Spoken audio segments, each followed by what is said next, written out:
everyone, welcome to Slater's Wrist Game. Today we're going to do a full review of the Invicta Speedway Viper quartz chronograph. Okay, this is a collection I'm not very familiar with, but we're going to do a full review of this watch. But before I get started, I would like to say thanks for watching this video. Please continue to comment, like, and subscribe, and hit the notification bell, okay? So yeah, I purchased this watch back in February. It only cost $40. And basically at the time, Invicta announced that they were ending their partnership with DC Comics and some other partners that they've had in the past.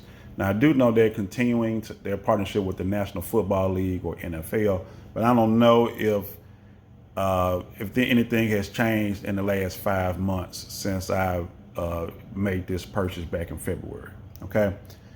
But anyway, just wanted to kind of go over this watch because I've been wearing Invictas for a long time. This is my first Speedway. And when I think of the Invicta Speedway, I think of this one. They have one watch that looks like the Rolex Daytona. It's very popular. They never offered on a discount. And so I didn't really think about this one. So I still need to learn more about the Speedway collection. But this watch, I like it. If you are a fan of DC Comics, if you are a fan of Superman, or if you just like those comic book movies or comic books in general, you'll love this watch. Superman was one of my favorite heroes, so I had to pick this one up, all right? So let's just go over the specs. So this watch has a 52 millimeter case, has a 62 millimeter lug to lug, and a 19 millimeter height. So this is a big watch, 19 millimeters height, 62 millimeter lug to lug, 52 millimeter case. This watch has a 26 millimeter lug width at the top that tapers. I'm not sure what it tapers to. I'll get my calipers in a minute. And the watch has 100 meters of water resistance. And this watch is powered by a TMI VD53 movement, which is a Japanese quartz movement. So a pretty big watch. Let me get my calipers and see what this watch tapers to. Just bear with me for a minute. Because it's 26 millimeters at the top, it tapers to 23. So like 23.4. So basically the strap tapers to 23 from 26, or 3 millimeter taper on that one. That's still a big watch, okay? But it's very comfortable. Now, one of the first things you notice about this watch is the bezel. So this watch here has a unidirectional bezel, which actually has some good bezel action. We'll do a quick turn. All right, so it actually turns pretty good. I like this one. Works pretty good. Good bezel action in my opinion. This watch has 4 rider tabs on the bezel. Now I see these rider tabs a lot with Breitling. I think they were one of the main companies that use rider tabs. But you can grab the watch with the rider tabs and turn it. Makes it a lot easier. This watch here has some white Arabic numerals on the bezel. All right, so that definitely helps with the legibility to have a blue bezel with the white numerals. And then you also see this red wire going around the bezel. And actually, they have another collection with Invicta called the Invicta Bolt collection, B-O-L-T. That's normally when I see this type of design. So I thought it was a Bolt, but it's actually a Viper this time around. All right. So I like the bezel action. Like I said, I like the bezel, I like the white numerals, the red wire, and I like the rider tabs. So the bezel, I actually like it. Now this watch has a flame fusion crystal. I am a fan of the flame fusion crystal. And basically all that is a mineral crystal with a thin layer of sapphire. I've never had a problem with my flame fusion crystals. Now, the main reason I like this watch is the dial. There's a lot going on, so hopefully I can cover everything with this dial. First of all, you see the Superman logo at the 12 o'clock, this red and yellow logo, the iconic Superman logo. Right below there, you see an Invicta logo. So you see the co-branding with both companies on this watch here. You have these square hour markers going around the dial. And the hand stack, I like it because you have these skeletonized hands for the hour hand and the minute hand. Then you have a second hand with this, which is a yellow second hand with a white tip, and it has like the Superman logo for the counterweight on the second hand. So that's already a lot going on right there, which I do like it. You do have, this is a chronograph. Like I said, it's powered by the VD53 movement. So we have 3 sub dials here. Now one of the sub dials is basically the Daily Planet logo, and it really does pop seeing that Daily Planet. It's one of the first things I recognize when looking at this logo. The other logo here has a image of a skyscraper, which is very noticeable. So those things really pop. The skyscraper and the Daily Planet logo, those really pop. And down here at the 6 o'clock, you have the seconds logo at the 6 o'clock.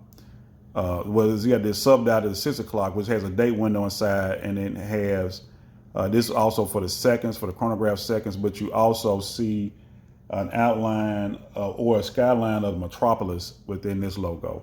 So you see, so basically you have the metropolis skyline in this sub dial and out on a little bit outside of the sub dial too. But I do like this watch. It has a metropolis skyline, a skyscraper, and a Daily Planet all on the watch, on the face of the watch, on the dial of the watch. I think it's pretty cool. I really like it.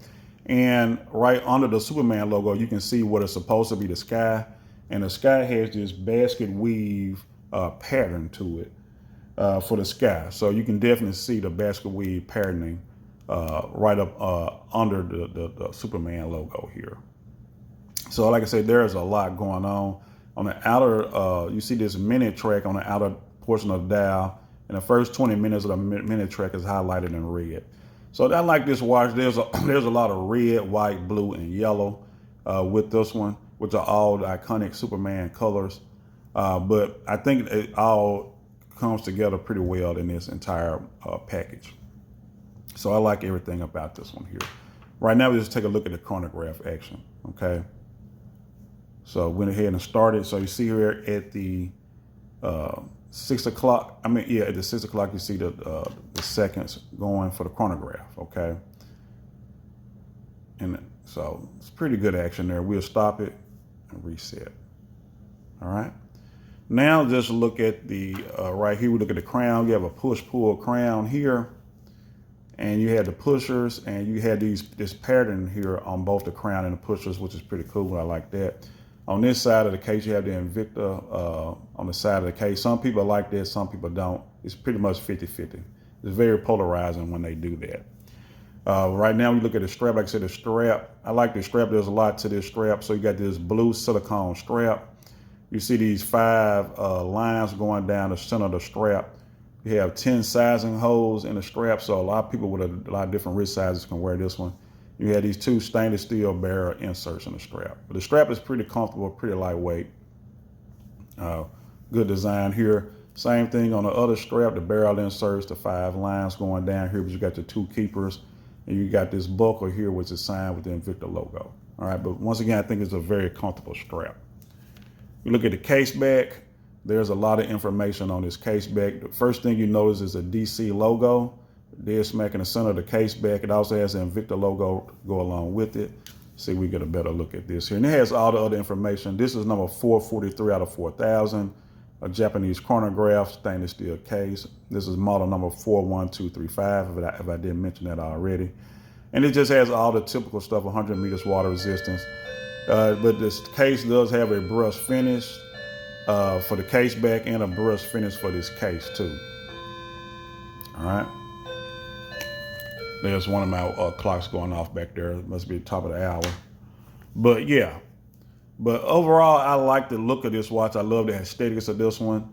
This watch here, I get a lot of compliments on it, and I didn't really wear it for compliments, but people just notice it because I guess because of the size and the colors, all the blue with the red and the white and a little bit of yellow, it kind of pops. But everybody, most people, when they see it, they like it. Even people who I know are not really into watches, will give you a compliment on this one. Right now, this is do a wrist shot.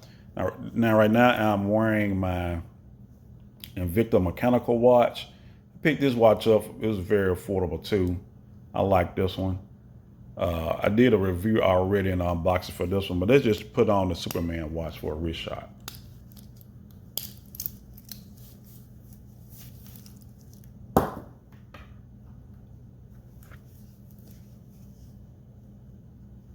Now my wrists are 7 1/4 inches, which is about 18 centimeters, okay? Just do a quick wrist roll here.